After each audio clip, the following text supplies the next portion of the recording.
Welcome back to The Narrative. I'm your storyteller, Callistra Farrier. Well, what's happening with Trinidad and Tobago's foreign exchange? That's been a conversation from since earlier this year. In March, the finance minister told Jamaican businessmen that potential Jamaican investors, that there wasn't quite a crisis, maybe a shortage from over demand of foreign exchange in Trinidad and Tobago. And later, of course, a war on words developing between Brad Jagdeo of Guyana and Prime Minister Rowley in Trinidad over sniping comments that were made about the Guyanese dollar by Prime Minister Rowley, which caused a little bit of a spat there, but which brought again the issue of the Trinidad and Tobago foreign exchange situation into the conversation. And Trinidad saying that there isn't really a crisis, just a bit of a shortage because of overuse. But I'm going to talk to someone now who's been paying attention to what's happening as far as the foreign exchange situation for Trinidad and Tobago is concerned. And I'm going to speak to him against the backdrop as well of Republic Bank announcing that it was cutting its credit card limit for customers.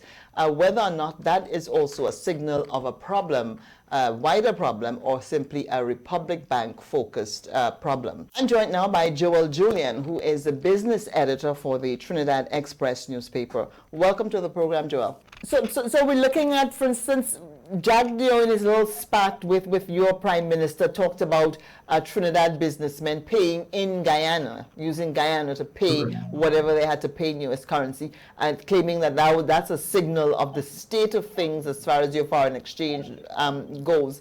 Then back in March, you had your minister saying that there's a shortage. And now we see Republic Bank, one of your largest banks, cutting by half the maximum spending limit in US dollars for its customers.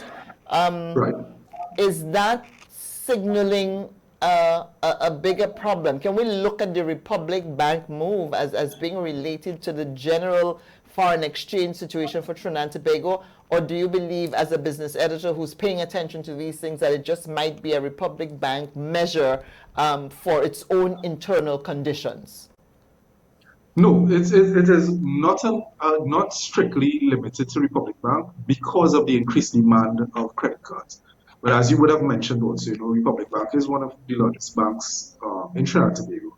And because of that, their credit card, so because of the demand for US that they were seeing with respect to the limited supply that they had, they decided to make this reduction, to cut their limit by half. So it is not limited to Republic Bank, but it is tied into the fact that our foreign exchange demand has increased on an already limited supply.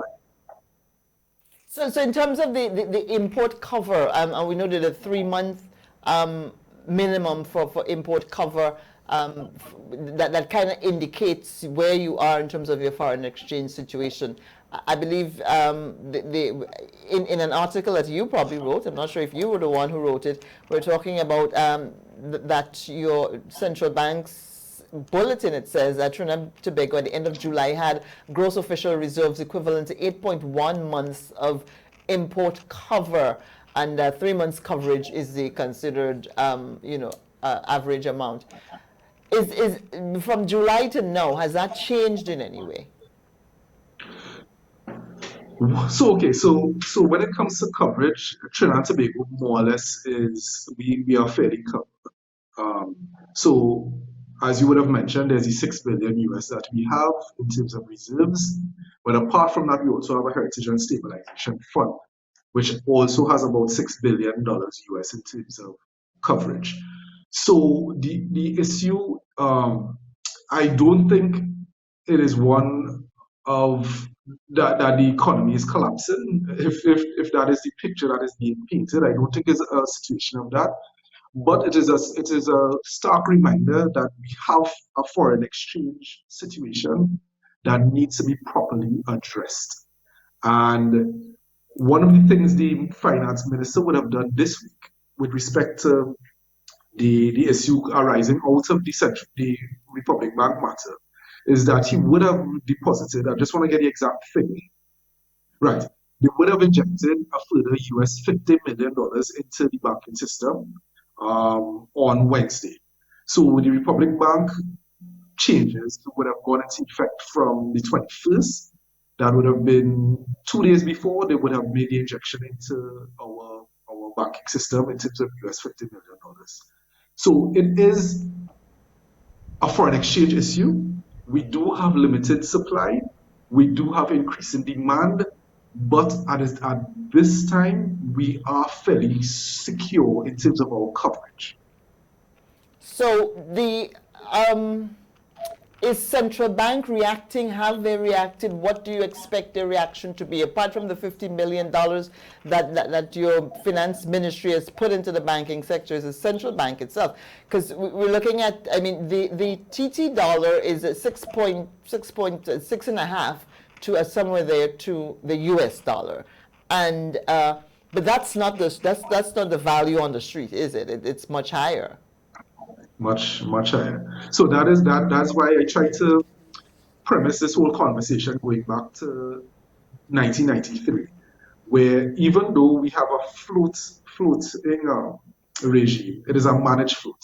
So it doesn't give the true picture of what, because as you know, supply and demand change. Supply and demand affects price. So if it is I have this shirt and everybody want my shirt, I can raise the price of the shirt. Or if it is I alone have the shirt, I am the only one able to supply the sheet, then I can also call a price. So because of that, because of the situation, um, we have limited supply, and we have had limited supply for some time. We have had, but just to layer on that issue of limited supply is increased demand. But what our central bank can do and what we have been advised to do in terms of the International Monetary Fund is to rethink our foreign exchange regime.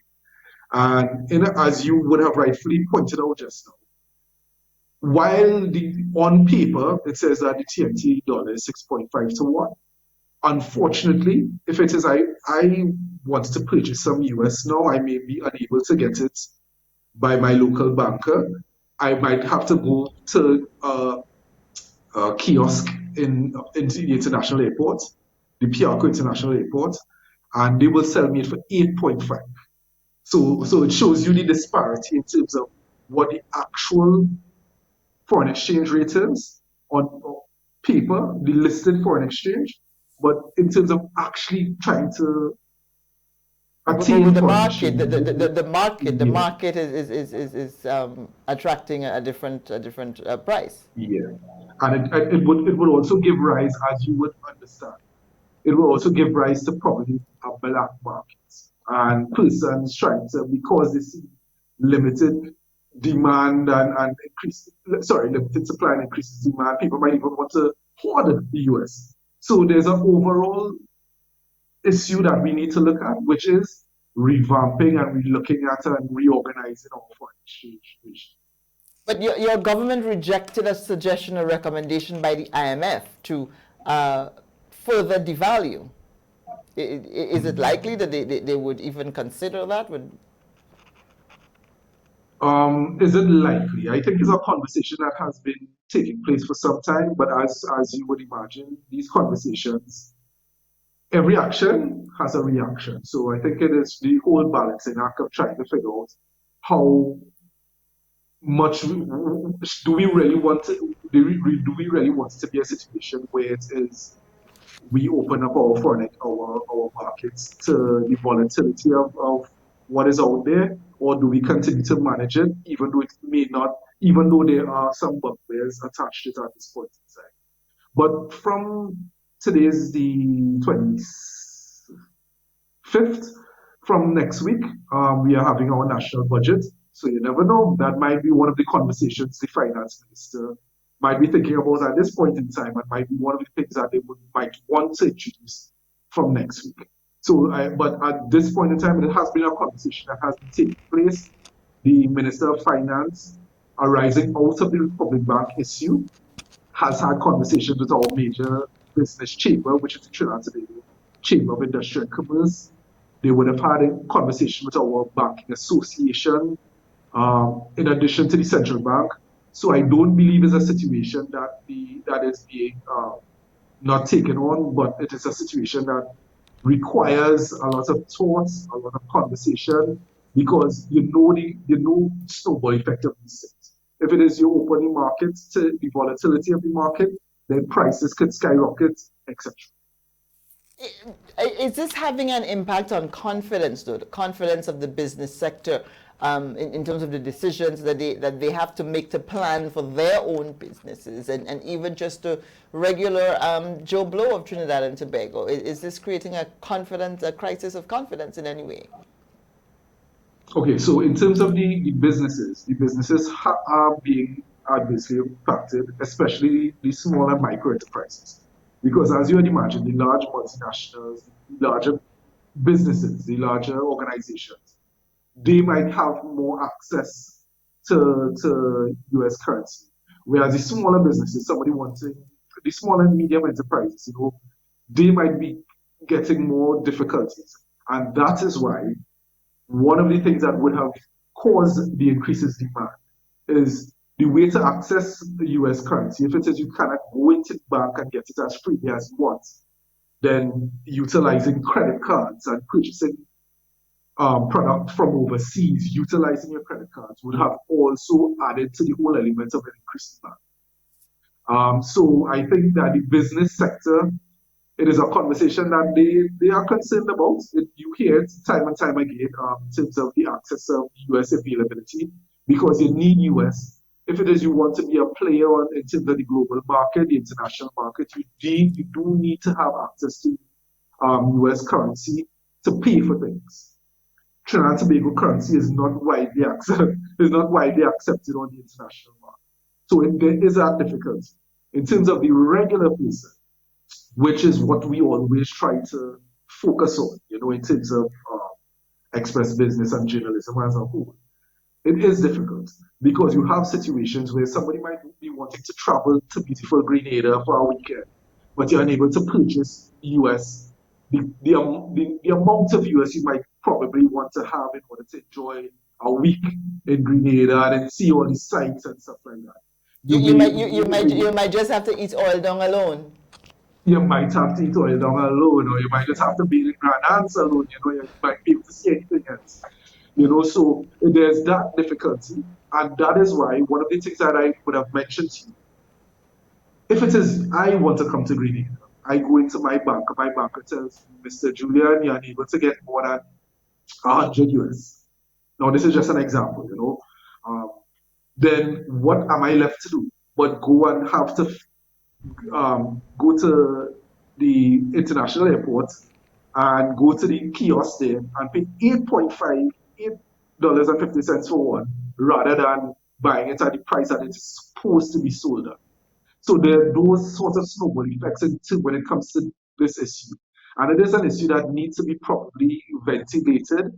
And I honestly believe this conversation now that we are having, that has stemmed from even the issue with Republic Bank, has brought us to the point, especially as we prepare for the Christmas season, because Christmas is a different thing altogether. Persons who may not be utilizing online banking or purchasing things from the credit card between January to August, when it comes to September, October, November, and you're prepared to buy something for your significant other for Christmas, or you want to buy something for your children, that might be the time that when you would want to utilize and access your US. So therefore, yes, that is why we also see that increase in demand as we prepare for the oncoming Christmas season, and also even the businesses, the small and medium enterprises, they will also be ramping up in terms of their purchases. So it's a whole puzzle. There are many pieces to the puzzle, but I believe that the only way that we can really address these issues is by having open, frank conversation. And I believe that this situation has pushed us to the point where we are having that open and frank conversation, that all is not well in terms of the Trinidad foreign exchange.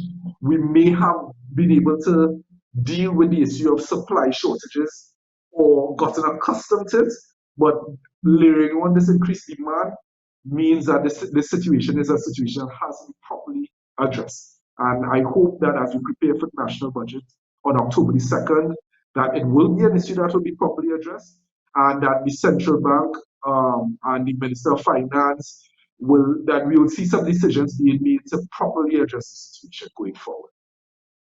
And what would you, if they, in the budget, your finance minister, Imbert, is going to address this issue of Forex, the foreign exchange situation, what would you be expecting him to say in the budget?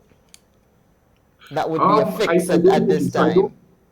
yeah, I don't want to speculate, but um, you see the conversation of with like a fully floating dollar or devaluing the dollar or so on. That is a conversation that many of our economists have started and suggestions that have come forth. So what if I were to advise the Minister of Finance at this point in time? You know, my advice would be for him to realize that it's a situation that we can't continue going the way that we are going. So probably need to listen to the economists and technocrats who would be able to better see the possibilities of what happens if we devalue a dollar, what happens if we really